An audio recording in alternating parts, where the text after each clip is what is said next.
Hi అండి, welcome back to my channel Yashasvi world. ఈరోజు ఒక మంచి వీడియోతో వచ్చానండి. అదేంటంటే రాజమండ్రి అనగానే మనకి ఫస్ట్ గుర్తొచ్చింది ఏంటండి? గోదావరి.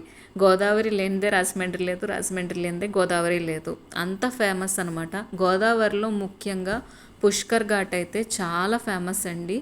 పుష్కర్ ఘాట్ అంటూ తెలియని వాళ్ళు ఎవ్వరూ ఉండరు. ఈ వీడియో నేను ఎందుకు చేస్తున్నానంటే మనకి నెక్స్ట్ ఇయర్ 2027లో పుష్కరాలు వస్తున్నాయండి. జూలై 23 నుంచి ఆగస్ట్ 3 వరకు అని డేట్ కూడా ఫిక్స్ చేశారు. తెలియని ఎంతో దూరం నుంచి కూడా చాలామంది వస్తూ ఉంటారు. అలా తెలియని వాళ్ళకి ఈ అడ్రస్ అన్నీ తెలుస్తాయని నేను ఈ వీడియో చేశానండి. ఈ పుష్కర్ ఘాట్ వచ్చేసి మన చిన్న గోదావరి స్టేషన్కి అయితే చాలా దగ్గరండి. బై వాకింగ్ కూడా వచ్చేయచ్చు. ఒక 4-5 అడుగులు వేస్తే వచ్చేస్తుంది అనమాట, అంత దగ్గర. అదే పెద్ద స్టేషన్, మెయిన్ స్టేషన్ నుంచి అయితే గనక అట్నుంచి గౌతమి ఘాట్ అయితే చాలా దగ్గరండి. లేదు పుష్కర్ ఘాట్కే రావాలి అని అనుకుంటే కనుక 20 రూపీస్ ఛార్జ్ అవుతుంది అక్కడి నుంచి.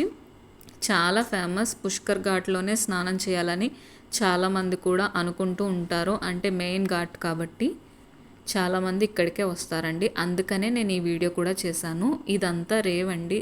మొత్తం మీరు ఇందాక చూస్తున్నప్పటి నుంచి స్టార్టింగ్ అది అట్నుంచి ఒక దారి ఉంటుంది. ఇప్పుడు మీరు చూస్తున్నారు కదండి, ఇది మెయిన్ ఎంట్రీ అనమాట. ఇటు నుంచి మెయిన్ ఎంట్రన్స్ అనమాట. ఆ పక్కన కూడా ఒకటి ఉంటుందండి, టెంపుల్ సైడ్ ఒకటి. మొత్తం 3 దారులు ఉంటాయి.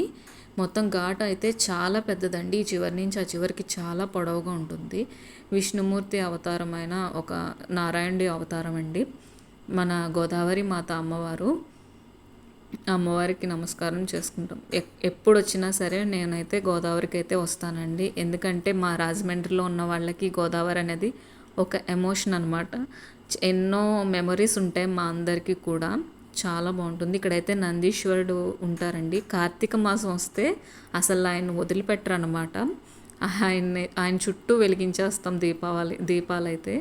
ఇవి వచ్చేసి శివాలయం, వీరభద్రస్వామి ఆలయం అండి. మొత్తం మేము రాజమండ్రిలో ఉన్న వాళ్ళందరూ చాలా వరకు వీరభద్రుల్ని ఇక్కడే పెట్టుకుంటామండి. మేమైతే మా స్వామివారు కూడా ఇక్కడే ఉండేవారు. మాకు వీరభద్రులు ఉన్నారండి అమ్మ వాళ్ళకి. గోదావరి సంధ్యాహారతి ఇస్తున్నారు కదండి, ఎన్నో సంవత్సరాలుగా ఇస్తూ ఉన్నారు. అక్కడైతే అఖండ దీపం పెడతారండి. సంధ్యాహారతి గంట కూడా. ఇటు నుంచి రాగానే ఇది ఒక వే అనమాట. బ్రిడ్జ్ చూసారా, చాలా బాగుంటుంది. అక్కడైతే ఫొటోస్ అయితే చాలా బాగా వస్తాయండి. ఇందాక టెంపుల్స్ చూపించాను కదండి, వీరభద్రస్వామి ఈయన మా దైవం అన్నమాట. స్ఫటిక లింగం అండి. ఇక్కడైతే చాలా పూజలు చేస్తారు. విశేషమైన పూజలన్నీ చేస్తారండి ఇక్కడ.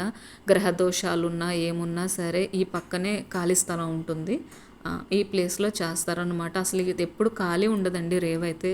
ఎప్పుడు ఏదో ఒక పూజలు జరుగుతూనే ఉంటాయి. చాలా బాగుంటుంది.